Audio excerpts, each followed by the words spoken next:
dans le même temps, entend aussi des lanceurs d'alerte qui dénoncent un complot mondial pour établir ce nouvel ordre mondial.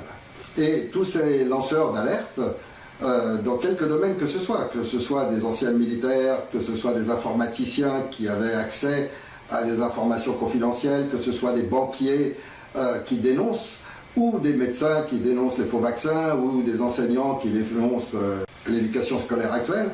Dans tous les cas, les journalistes, ceux qui sont chargés de les contredire, n'ont jamais aucun argument. Et comme ils n'ont aucun argument pour démontrer que ce que disent des gens comme Snowden, comme Assange, que tout le monde connaît, parce que ceux-là ont fait la une de tous les journaux et ont dévoilé des choses terriblement graves, il n'y a aucun argument pour contrer ce qui est dit. Mais en revanche, il y a toujours un seul terme qui sort, c'est la théorie du complot. Et donc, aujourd'hui, quiconque dénonce quoi que ce soit, si ça ne convient pas à la pensée unique à l'essai du gouvernement, eh bien, il y aura un journaliste pour dire « Oui, vous êtes un théoricien du complot ». C'est une manière de casser les gens, c'est une manière d'influencer le public il ne faut pas croire que ça appartient à la France. C'est l'ordre de fonctionner de cette manière, d'empêcher les journalistes de parler, d'empêcher ceux qui dénoncent de parler, jusqu'à du showbiz, jusqu'à un tas de gens, puisque maintenant par Internet, un tas de gens ont fait leurs propres investigations et dénoncent les choses. Eh bien, systématiquement, que ce soit en Angleterre, en Allemagne, en Italie ou à l'autre bout du monde, systématiquement, les médias qui sont contrôlés par le même groupe donnent l'ordre aux journalistes de toujours employer ce terme. Vous êtes un théoricien du complot, ou vous êtes complotiste, ou confusionniste, maintenant ils trouvent même de nouveaux mots. Tout ça pour arriver à créer une confusion, c'est-à-dire à faire douter le public de ce qui est dit. Et a priori, ça marche sur les gens les plus naïfs, qui effectivement pensent qu'aujourd'hui qu'il n'y a pas de complot, etc., etc. Bien sûr, on peut penser que chacun agit individuellement, mais voilà un exemple. Vous avez un laboratoire qui lance un vaccin qui est particulièrement nocif, qui apporte absolument rien au niveau santé, sinon diminuer le système immunitaire, donc de faire que les gens soient plus malades et non pas moins, et qui en plus comporte des produits chimiques extrêmement néfastes pour la santé, à long terme. Ce produit ne devrait pas être sur le marché, il ne devrait surtout pas être autorisé. Mais il y a un ministre de la Santé qui va faire le contraire, c'est-à-dire vendre ce produit.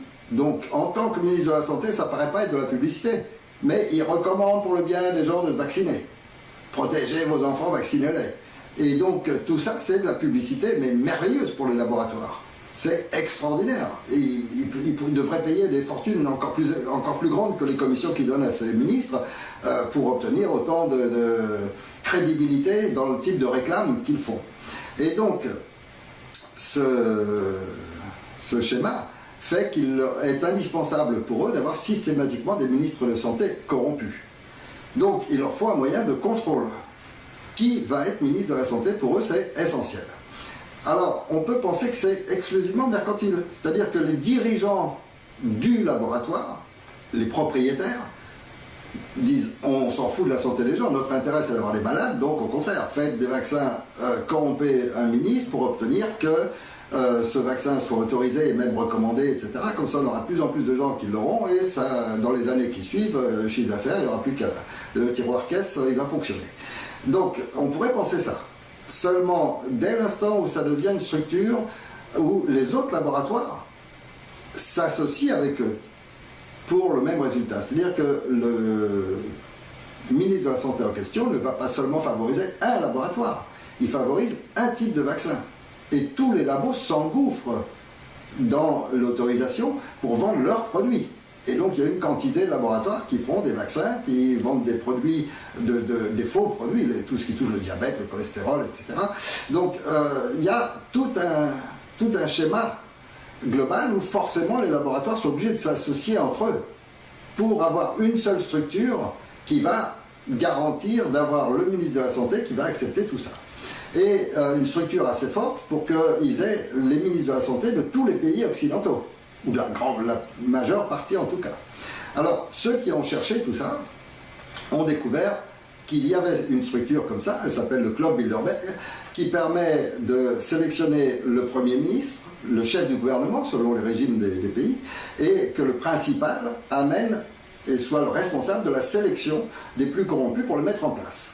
Et il y a une secte qui fonctionne sur la base de la corruption, c'est la franc-maçonnerie, qui prend des gens au départ, on va dire, les invite pour leur offrir simplement une ascension sociale, et puis ensuite sélectionne parmi eux ceux qui sont les plus vicieux, les plus corrompus, etc. et les oriente sur les deuxièmes parties de la secte, parce qu'il faut savoir que la franc-maçonnerie fonctionne sur une première base qui est nationale, qui est locale même, et qui recrute en permanence pour trouver des nouveaux adhérents qui ont des passages à effectuer, et là peu à peu ils sont sélectionnés et selon leur profil, on va les amener plus ou moins haut dans la secte, et on va les amener, et quand on est sûr d'avoir des gens complètement corrompus, sans le moindre scrupule, sans la moindre morale, on peut les amener jusqu'au gouvernement, en haut de la magistrature, et puis à commander les forces de l'ordre, etc. Au poste clé qui va permettre,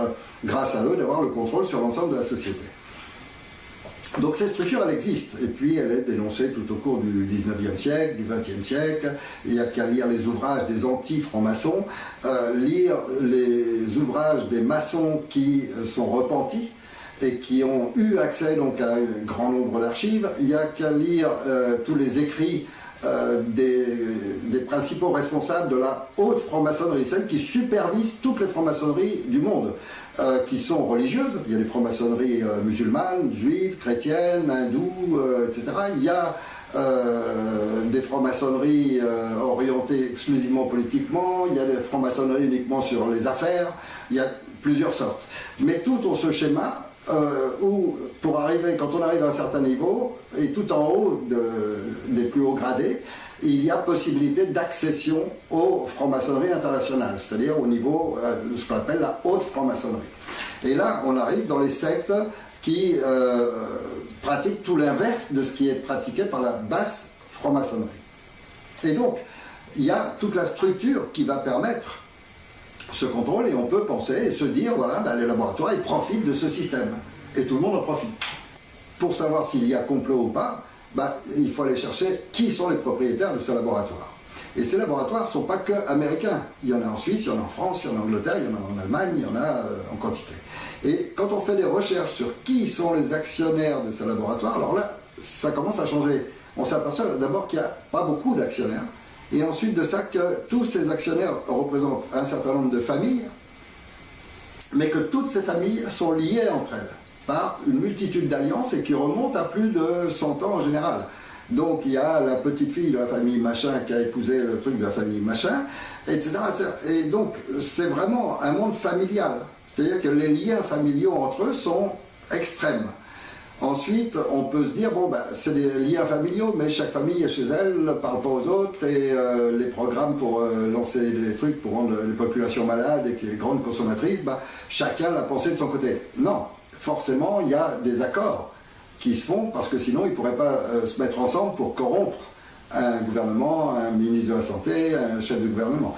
Donc forcément, il y a des accords entre eux. Et quand on cherche après les autres secteurs, on s'aperçoit, par exemple, si on cherche dans le secteur de l'armement, on s'aperçoit qu'encore une fois, il y a des actionnaires qui ont intérêt à ce qu'il y ait des guerres, à ce qu'il y ait des troubles, etc. C'est leur intérêt.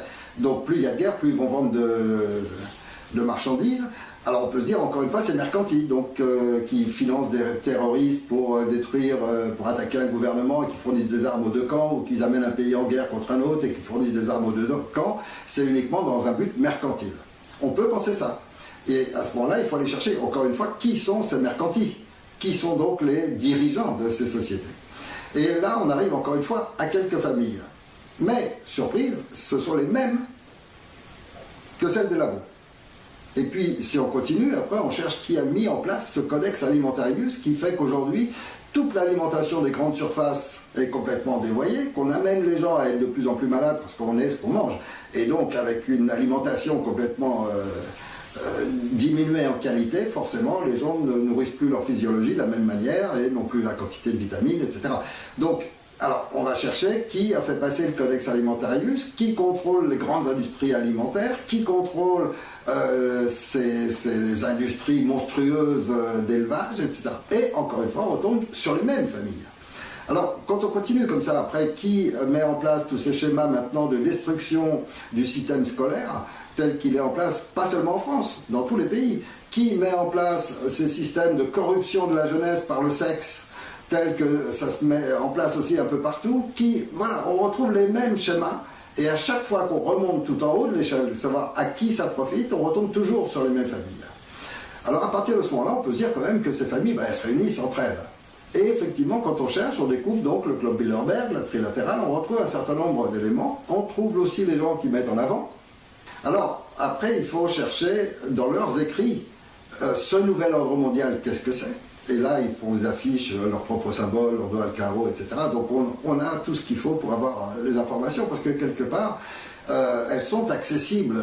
Il y a tellement eu, et puis on ne peut pas manipuler des millions de gens sans que forcément de temps en temps il y a des gens qui se réveillent, qui se repentissent, qui dénoncent, ou des gens qui sont employés à leur insu et qui tout d'un coup découvrent les choses et les révèlent, ce qui est le cas par exemple de Snowden ou d'Assange, et puis de beaucoup d'autres. Donc ces banquiers récemment qui ont découvert ces comptes fabuleux que possèdent les politiciens français, espagnols et anglais sur des comptes secrets en Suisse, etc. Donc c'est, voilà. Des fois, ça sort. Et puis, ces gens écrivent des livres, ces gens donnent les détails, les sources, on peut vérifier le tout. Et effectivement, on peut constater que c'est bien une réalité. Et alors, il y a un terme qui existe depuis maintenant plus de 200 ans, qui est le grand chaos. Le grand chaos qui doit provoquer donc le nouvel ordre mondial. C'est-à-dire qu'en fait, il y a actuellement une société, et les mots « nouvel ordre mondial », ça veut dire que c'est un nouvel ordre qui va se mettre en place. Quel est l'ordre actuel? L'ordre actuel, ce sont des nations et des religions. Voilà les deux, on va dire les deux instances sur toute la planète. Ce sont ces deux schémas qui dominent essentiellement l'humanité. Alors, ce nouvel ordre mondial, depuis 200 ans, il est écrit, et on peut lire ces ouvrages, qu'ils vont déclencher le grand chaos qui va permettre l'établissement du nouvel ordre mondial. Ensuite, c'est affiné dans des discours dans la haute franc-maçonnerie qui ont été pris par des gens bien connus comme Albert Pike, comme Mazzini, qui était un personnage particulièrement important.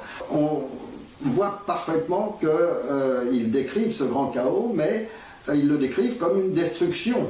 Le but étant la destruction des religions et des États, des nations, pour établir une seule et unique religion et un seul et unique État, qui serait la planète globale qu'une dictature donc totale peut instaurer.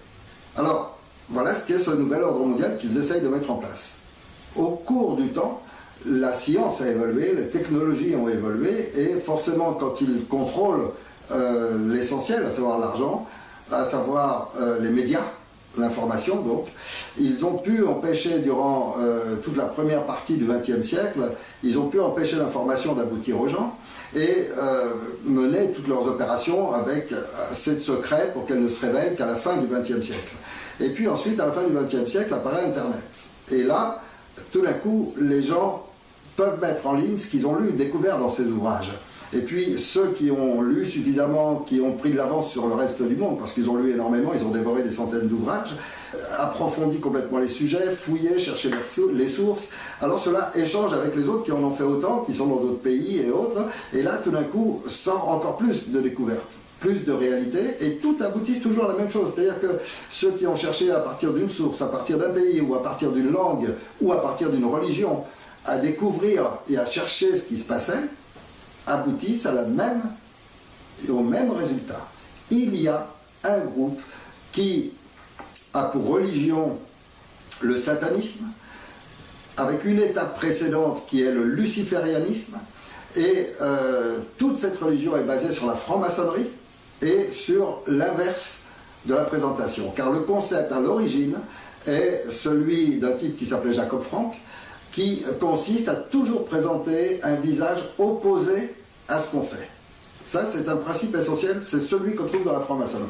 Et on le trouve au premier instant, au tout premier instant, celui qui rentre dans la franc-maçonnerie, il est ce qu'on appelle initié. Il franchit un pas pour entrer et être admis dans la franc-maçonnerie.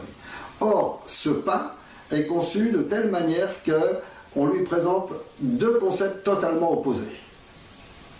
Et il faut qu'il soit idiot, soit corrompu pour l'accepter. Il n'y a pas d'autre choix. Puisqu'on va lui dire au départ, tu rentres dans l'ordre, tu te soumets complètement à l'ordre, l'ordre est ta seule autorité hiérarchique, il n'y a plus rien d'autre qui compte que soutenir l'ordre, etc. Et désormais, tu fais partie des libres penseurs. C'est-à-dire qu'en fait, on lui présente au départ un concept qui est la libre pensée, qui est tout l'opposé de la franc-maçonnerie.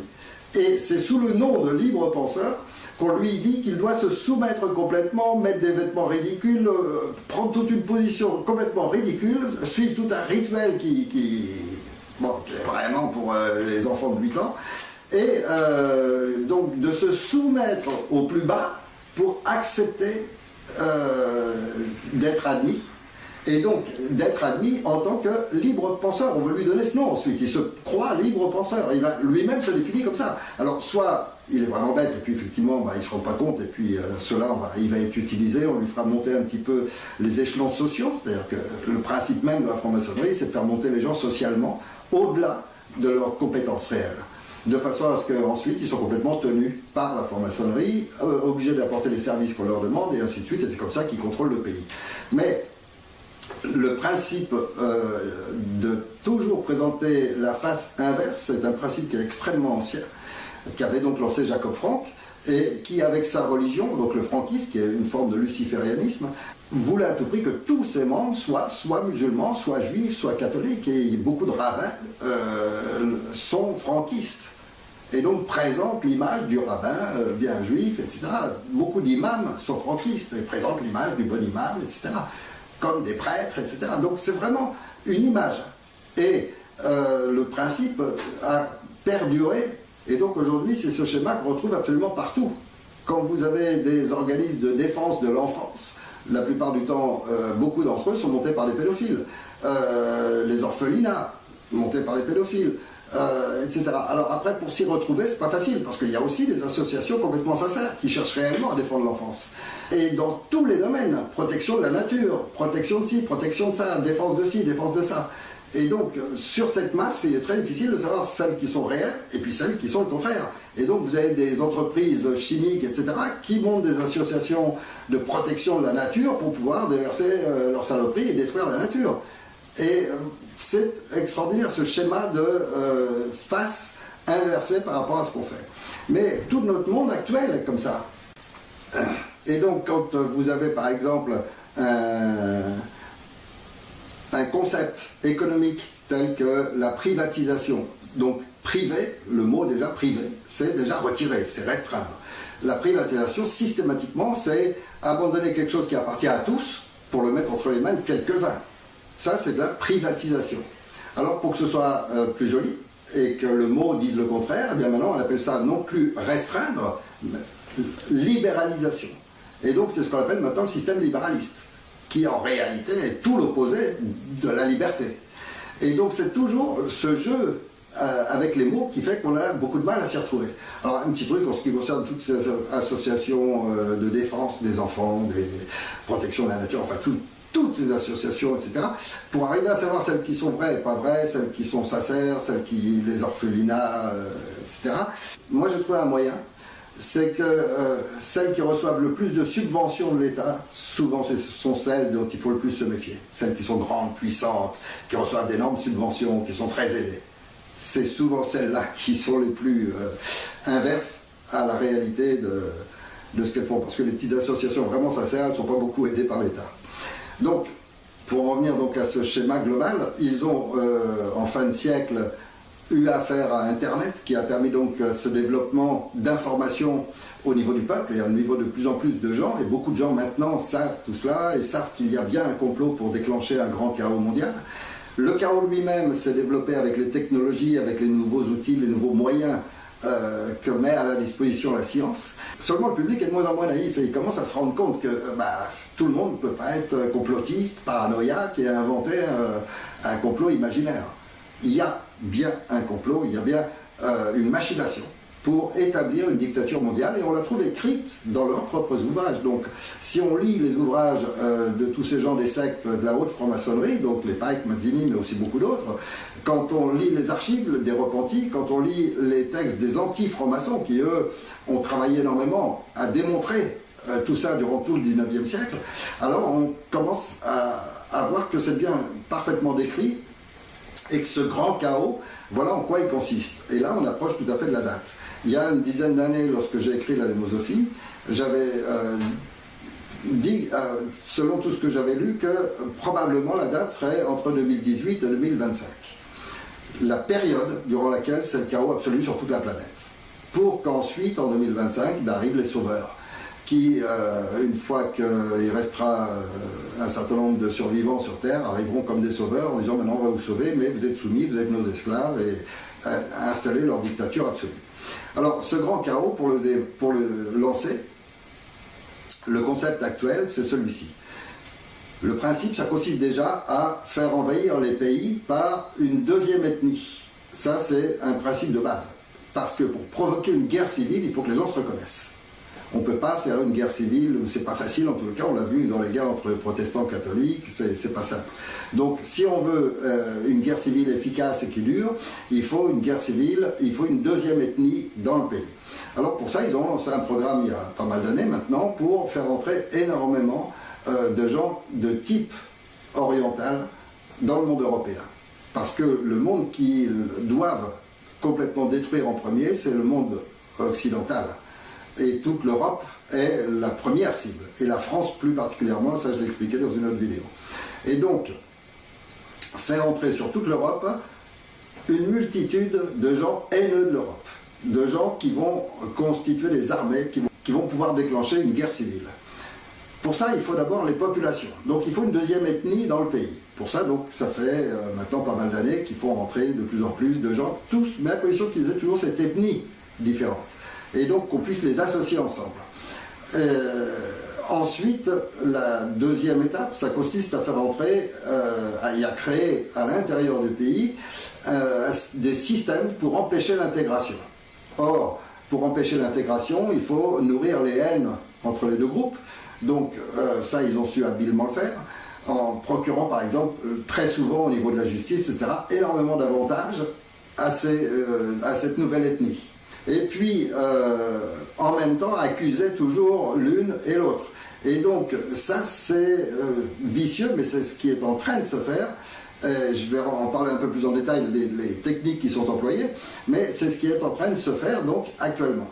Et par-dessus, donc, les guerres civiles qui vont se déclencher, il faut rajouter un événement énorme qui va vraiment toucher tout le monde et permettre vraiment qu'après, c'est une sorte de lutte de classe qui va se mettre en place. C'est l'effondrement économique. Et l'effondrement économique total, où lorsqu'il va se produire, eh bien, et là on en est vraiment tout proche, la disparition complète de l'argent fait qu'aujourd'hui, il n'y aura plus que ceux qui disposent de l'or physique, qui auront encore quelque chose entre les mains et qui pourront échanger, et les banques ne se dédieront plus qu'à ça. Les dernières lois qui sont passées pour permettre que les banques se sauvent avec l'argent des clients, c'est prévu pour ça, c'est fait pour ça. Donc, dès l'effondrement économique, les banques vont ramasser tout ce qui reste des clients et disparaître. Et il ne va rester dans les pays qu'un système bancaire qui ne donnera qu'en échange d'or. Et donc, ce sera ce système. Il n'y aura plus que des cartes, il n'y aura pratiquement plus rien d'euros, tout ça sera disparu.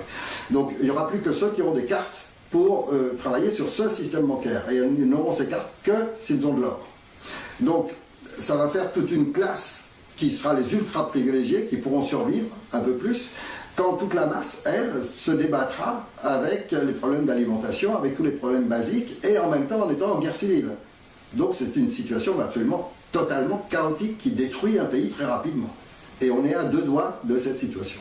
Ajoutons par-dessus ça, tout ce qui détruit le génome humain, tout ce qui l'amène à être diminué intellectuellement, diminué dans ses capacités, diminué dans sa capacité de révolte, de conscience, de logique. Alors il y a bien sûr l'école qui déstructure complètement les enfants, etc. Mais il y a aussi le fluor qu'on ajoute pour fluorer les enfants de façon à ce qu'en fait, les tests avaient été faits durant la Deuxième Guerre mondiale, on sait que ça rend les gens beaucoup plus passifs, un peu inertes, ils ont moins de volonté. Ensuite, il y a l'aluminium, qui est un des pires poisons qui soit pour le cerveau. Et donc là, on en rajoute dans les vaccins et on incite pour en mettre sur les enfants un maximum. Et là, donc, ce sont les capacités intellectuelles qui sont diminuées. On ajoute à ça les OGM qui devraient être interdits, qui n'auraient jamais dû être autorisés sur le marché, puisque toutes les études indiquent qu'ils détruisent le génome humain. C'est-à-dire que ceux qui bouffent des OGM auront des enfants qui eux-mêmes auront des enfants anormaux. Et on voit, depuis que les OGM ont été mis en place, les pays dans lesquels il y a eu plus d'OGM, on voit apparaître une quantité énorme de naissances d'enfants qui sont autistes, qui sont toutes sortes de problèmes. Et puis, on arrive maintenant déjà dans la 3e génération, et donc on voit maintenant les épidémies de microcéphalie, etc. Où là, ce sont vraiment des enfants complètement anormaux, diminués complètement du cerveau. Ça, c'est en cours. On est tous en train de le vivre. Ajoutons à ça encore les chemtrails qui nous remet une bonne dose d'aluminium, plus des phtalates qui participent à la destruction du génome humain. Ajoutons à ça encore les Wi-Fi, tout le système Wi-Fi avec des ondes, des micro-ondes qui également participent à la modification génétique de l'homme. Donc il y a vraiment énormément de choses ensemble. Alors je ne parle pas en plus du chimique, de l'absence des vitamines dans les aliments en les passant en chambre d'irradiation avant de les mettre dans les supermarchés. Je ne parle pas de tout il y en a, on pourrait en dire, et l'attaque elle est vraiment globale, surtout en même temps. Alors il y a toute une attaque globale pour diminuer les capacités de chaque être humain, donc de la population globale, sur ses capacités santé, physique, mentale, intellectuelle, capacité de volonté de résister ou de volonté pure. Tout ça, tout le monde est attaqué, on est tous attaqués. Et les jeunes plus encore que nous, parce qu'ils reçoivent des doses beaucoup plus hautes et puis qu'ils n'ont même pas accumulé dans leur organisme une période de vie saine. Donc ceux-là sont beaucoup plus fragiles encore. Et puis, donc on a une population affaiblie, on a une guerre civile qui se déclenche, on a une guerre économique qui s'ensuit immédiatement, donc une sorte de guerre de classe. Et puis, il ne reste plus qu'à déclencher une guerre mondiale, et puis éventuellement ajouter, par exemple dans les chemtrails, ajouter de quoi provoquer une épidémie mondiale, et puis on aura vraiment créé ce très grand chaos. Et j'en suis totalement convaincu, c'est ce qu'ils ont prévu, et qui est en train de se mettre en place pour être à fond en 2018, complètement effectif. Et donc, dans l'année qui vient maintenant, en 2016, il devrait commencer déjà à y avoir l'effondrement économique et les débuts d'une guerre civile, c'est-à-dire les premières alertes. Et puis 2017, on va commencer à entrer dedans, puis 2018, on sera en plein dedans. Voilà exactement tel que je vois les 3 années qui viennent. Alors, je peux me tromper. On peut dire que je peux me tromper de quelques mois, avant ou après. Et dans quel cas, ça ne change rien. Je peux aussi me tromper en disant que ce n'est pas une volonté délibérée de ceux qui veulent créer une nouvelle ordre mondial. Mais alors, les centaines de livres que j'ai pu lire et qui tous vont dans le même sens, les milliers de chercheurs comme moi et de tous les pays du monde qui ont abouti aux mêmes conclusions, on aurait tous faux, on aurait tous banalisé et tout ça ne serait que le résultat de mercantilisme, c'est-à-dire d'entreprises de labo qui veulent gagner plus d'argent, de gens qui vendent des armes et qui veulent qu'on soit en guerre pour vendre leurs armes. Et les mariages entre eux, ils ne se connaîtraient pas. Ils marient leurs enfants ensemble, mais ils ne se connaissent pas entre eux, ils ne se concertent pas entre eux, ils n'ont pas créé ce club Bilderberg qui met en place dans chaque pays au gouvernement les gens qui ensuite sélectionnent les plus corrompus pour les mettre ministres avec eux et former des gouvernements qui vont permettre que tout ça arrive et qui vont le favoriser. Comment croire que ce n'est pas un complot? Comment croire que ce n'est pas une machination? Oui, et on est à 2 doigts que tout se déclenche. Alors, là, pour cela, il y a leur arme, telle qu'ils l'ont prévu, c'est d'utiliser la religion musulmane. Et c'est extrêmement vicieux, parce que ce qu'ils ont fait, c'est d'apporter dans tous les pays européens une multitude d'immigrants qui proviennent de tous les pays où ethniquement on retrouve un certain type qu'on va appeler globalement les basanés. Que ce soit du Pakistan, de l'Afghanistan, que ce soit de la Syrie, de l'Algérie ou du Maroc, c'est toujours un type basané. Et donc une population ethniquement différente. Cette population ethniquement, et si on parle d'eux en tant que les musulmans, puisque c'est souvent le terme, alors c'est un faux terme, on se trompe. Les musulmans sont exactement comme les juifs et comme les chrétiens. 99% d'entre eux n'en ont rien à faire de leur religion. Ce qui les intéresse, c'est d'élever leurs enfants, de les aimer, d'être en paix, de vivre tranquillement, d'avoir des conditions sociales agréables à vivre. Et c'est ça qui les intéresse, au même titre que tout le monde. Et on est tous pareils, qu'on soit juifs, chrétiens, musulmans, hindous ou autre chose. C'est pareil. Il reste un petit 1%. il reste, mais ce petit reste de fanatiques, ce sont les imbéciles profonds qu'on peut manier pour les amener à être des terroristes ou n'importe quoi. Mais ce pourcentage d'imbéciles, c'est le même aussi dans toutes les religions, que ce soit chez les juifs, que ce soit chez les chrétiens. On a vu pendant l'Inquisition chez les chrétiens, on le voit en ce moment en Israël, etc. Les gens du plus bas niveau, qu'on manipule par la religion ou par autre chose, peu importe. Les mercenaires américains, on les manipule par la démocratie. Et ils torturent au nom de la démocratie. Bon, ça ne change pas grand-chose. Les imbéciles sont les imbéciles. Quand on les manipule bien, on peut les utiliser pour n'importe quoi. Aujourd'hui, on est en train de recevoir une vague d'immigration dans laquelle se trouve une grande partie des armées terroristes de Daesh, qui ont donc été formés par des instructeurs américains, anglais, français, etc., qui ont donc des instructeurs militaires, qui ont les formations, qui arrivent ici avec pas mal d'argent, avec beaucoup de moyens, et qui arrivent selon un certain programme. Ils se répartissent dans l'Europe. Il y en a en Suède, il y en a en Norvège, il y en a en Allemagne. Ils sont répartis, l'Europe. Ils sont pas débarqués au hasard. Ils sont tous programmés et occupent des postes. Et puis dans ces pays, et plus particulièrement en France peut-être, il y a des stocks d'armes de guerre qui sont accumulés depuis longtemps à leur usage. C'est-à-dire que quand ils vont arriver, ils vont avoir donc avec eux les instructeurs militaires, les stocks d'armes disponibles et toute une population d'effervescence parce que un autre groupe fait tout un travail, ce sont des soi-disant religieux qui se servent de la religion musulmane pour conditionner des jeunes en choisissant et en faisant en sorte que les plus imbéciles sont ceux qu'on conditionne le plus. Et donc ceux-là, ce sont des armées toutes prêtes. Quand ils vont les trouver à disposition, ils vont recruter sur place et ils ont une multitude de soldats qui vont être immédiatement prêts à agir. Donc ça c'est le programme qui est en cours en ce moment, qui est en cours de se réaliser. Calais est un petit exemple. Mais ce qu'on ne dit pas, d'abord on ne dit pas grand-chose au public sur les réalités de ce qui se passe à Calais, ni dans les environs de Calais, où il s'en passe déjà plus, ni de ce qui est en train de se passer dans le reste de la France, parce qu'il n'y a pas que Calais. Et ça, par contre, silence absolu des médias. Mais ils sont en train de se répandre dans toute la France. Et donc, dans toute la France, non, pas dans les trous perdus de campagne, mais dans toutes les grandes villes où il y a ces stocks d'armes et où il y a ces stocks de futurs soldats qui vont être prêts à participer. Alors, ça, c'est la situation actuelle.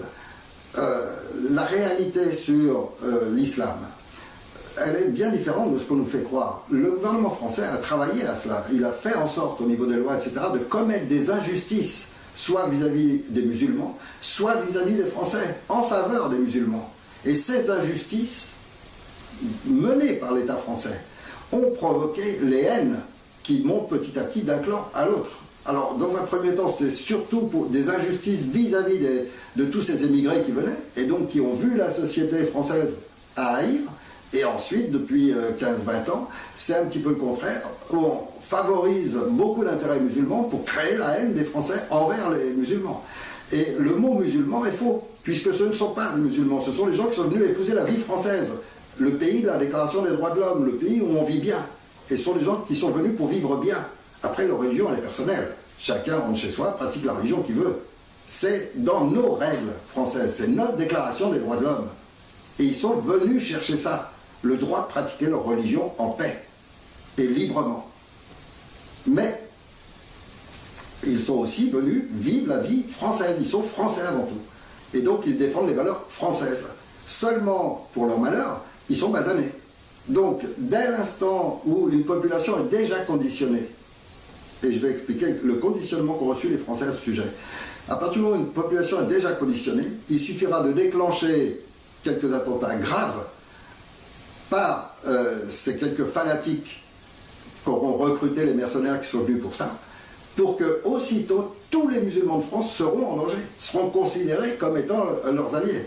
Alors là, il faut se mettre à la place du brave père de famille qui vit avec sa femme, avec ses enfants, et puis son objectif dans la vie, c'est réussir sa profession, réussir son entreprise et vivre tranquillement. Mais si un petit groupe de fanatiques déclenche quelque chose, lui, le lendemain, ses collègues, tout le monde va le regarder comme un terroriste, va le regarder comme le complice de ceux qui auront fait ça. Et donc, il sera très facile, très rapidement, que tous ces musulmans n'aient aucun choix. Ils ne pourront pas se mettre, parce que du côté des Français, dès qu'il y aura eu cet attentat, des groupes extrême droite, des groupes fascistes durs, il y en a plein, qui vont tout de suite, eux aussi, répliquer. Et à qui ils vont s'en prendre? À l'innocent. Au mec qui n'a rien à voir avec ça. Mais bon. Et donc les musulmans n'auront pas d'autre choix, enfin, je ne dis pas les musulmans, les basanés n'auront pas d'autre choix que de rejoindre les groupes fanatiques parce qu'ils seront rejetés par la société française, ils seront en danger. Ils n'auront pas d'autre choix, on va les obliger à se mettre d'un côté ou de l'autre. Et ce qui arrivera à tout le monde. Donc les Français de religion musulmane, et il y en a, les Français de religion musulmane seront obligés de se mettre du côté des Français contre les musulmans. Comme les basanés qui sont chrétiens ou juifs n'auront pas d'autre choix que de se mettre du côté des terroristes, etc. C'est la situation qui va se créer, qu'on va vivre en France bientôt, où il y aura deux groupes, et puis ça va être des secteurs. Il y aura des cités où ce sera uniquement un groupe, et puis une frontière, et un autre groupe. Et puis voilà, et tout ce monde-là à la recherche de survivre pour trouver de la nourriture, ça va être quelque chose de dramatique, de gravissime, et on va le vivre bientôt, si on ne fait rien. Alors, pourquoi les Français sont conditionnés complètement à assimiler tous ces musulmans au terrorisme? Eh bien, c'est pas compliqué. Ça fait 20 ans qu'on bourre le crâne des Français en permanence. Et on met en permanence le mot terroriste et on l'associe tout le temps à djihadiste. Donc déjà en faisant cette association-là, et puis en le reliant ensuite à tous les attentats qu'il peut y avoir, on a inventé celui du 11/9 qui serait celui des Afghans ou des je sais pas quoi, ils inventent n'importe quoi qui arrive sur la planète, c'est toujours eux. Les djihadistes, les terroristes, les méchants islamistes. Et donc c'est un lien permanent dans la tête. Et aujourd'hui, si vous parlez à un Français, vous lui montrez une affiche en disant on parle des terroristes, il pense à quoi? Il ne pense pas aux Esquimaux, hein. Il pense systématiquement, dès qu'on lui met le mot terrorisme, il pense systématiquement à un basané. Il ne peut pas s'en empêcher. Ça fait 15 ans qu'on le conditionne à ça. Et donc, c'est inévitable pour lui. Alors, une fois que toute cette population est parfaitement conditionnée, il suffit de maintenir et d'en rajouter. Et en ce moment, ce qu'ils sont en train de faire, donc pour ça, c'est... Donc, ils ont déclenché ces derniers attentats et lancer des affiches qu'on trouve maintenant dans toute la France. C'est-à-dire que tout le monde est en permanence sous la pression du musulman. En mettant des affiches dans les commissariats, dans les centres scolaires, dans les centres de santé, dans tous les hôpitaux, partout, vous voyez ces affiches, en cas de terrorisme, qu'est-ce qu'il faut faire, etc. Bon. Et là, on se sert donc des 20 années pendant lesquelles on s'est servi de ça. Ils auraient écrit, en cas de danger musulman, qu'est-ce qu'il faut faire? Ça aurait été pareil. Parce que maintenant, quand on met le mot terrorisme, tout le monde voit immédiatement musulman, islamiste, bronzé. C'est systématique. On a conditionné toute la population comme ça. Et donc, avec ces affiches, maintenant qui sont répandues partout, ils ont imprimé des quantités monstrueuses, toute la France est couverte de ces affiches. Regardez partout, il y en a dans les mairies, partout. Eh bien, grâce à ça, on maintient la pression. Et dès qu'on va voir un musulman qui lève un petit peu le bras, ça y est, c'est un terroriste. Et en fait, on est en train de détruire complètement toutes les valeurs de notre propre pays. Là, il y a des erreurs, ou des bêtises, où ça fait partie de la manipulation monstrueuse qui a été commise par des hauts dirigeants musulmans, tels que le recteur de la mosquée de Paris, quand tu lui demandes ce qu'est l'islam, et qui répond l'islam, c'est tout à la fois. C'est la religion, la nation, la culture, la civilisation. Non, alors à ce moment-là, les gens qui sont en France sont des musulmans, ne sont pas des islamistes. Parce que si l'islam c'était ça, les mecs ne seraient jamais venus en France. Parce que s'ils viennent en France, c'est pour trouver la civilisation française. Parce que soyons clairs, la France, c'est la France. Et donc, s'ils viennent en France pour les droits de l'homme, pour la liberté de la religion, etc., pratiquer leur religion en paix sans subir les lois, c'est qu'ils refusent la charia, c'est qu'ils refusent l'incultisme forcé dans certains pays musulmans, c'est qu'ils refusent la civilisation, c'est qu'ils veulent une autre civilisation. C'est pour ça qu'ils sont venus en France. Parce que sinon, si c'était pour garder exactement tout ça, ils avaient qu'à aller en Arabie Saoudite. Ils auraient émigré là-bas, pas en France. Donc, non, c'est pas ça. Ici, ce sont les gens qui veulent pratiquer leur religion librement, vivre librement et défendre les valeurs françaises. La déclaration des droits de l'homme. C'est ça la valeur initiale de la France. Donc, monsieur le recteur de la Grande Mosquée, si vous essayez d'influencer les musulmans à penser que en France, ils vont instaurer leur civilisation, leur culture. Non, vous êtes complètement à côté. La culture française, c'est Montesquieu, c'est Montaigne, c'est Sacha Guitry. Voilà, ça c'est la France. Parce que sinon demain, on va avoir les Esquimaux qui vont arriver chez nous parce qu'on est le pays des droits de l'homme et qu'ils ont envie de vivre mieux, puis qu'ils ont marre d'avoir des concerts avec tout le métal que les Américains leur balancent. Et peu de temps après, ils vont faire des appels comme quoi on doit tous vivre dans les igloos. S'ils viennent en France, ils abandonnent leurs igloos. Parce que c'est pas leur culture, c'est notre culture qu'ils viennent épouser. Après, qu'ils gardent leur religion, qu'ils gardent leurs mœurs chez eux, comme le font les Chinois, comme le font les Hindous, comme le font... Voilà, chacun est libre de garder ses valeurs, et en plus, c'est un plus. Si on prend positivement un type qui arrive d'Afghanistan, qui a été à l'école, qui a toute la culture afghane en lui, il arrive en France parce qu'il a envie d'épouser la culture française, il acquiert une seconde culture, il transmet à ses enfants un plus, et voilà, c'est comme ça que la France s'est enrichie des Italiens, des Portugais, des Juifs, des Russes, et tout au long de son histoire. Et c'est ce qui a donné, grâce à toute son histoire, à un moment donné, la Déclaration des droits de l'homme,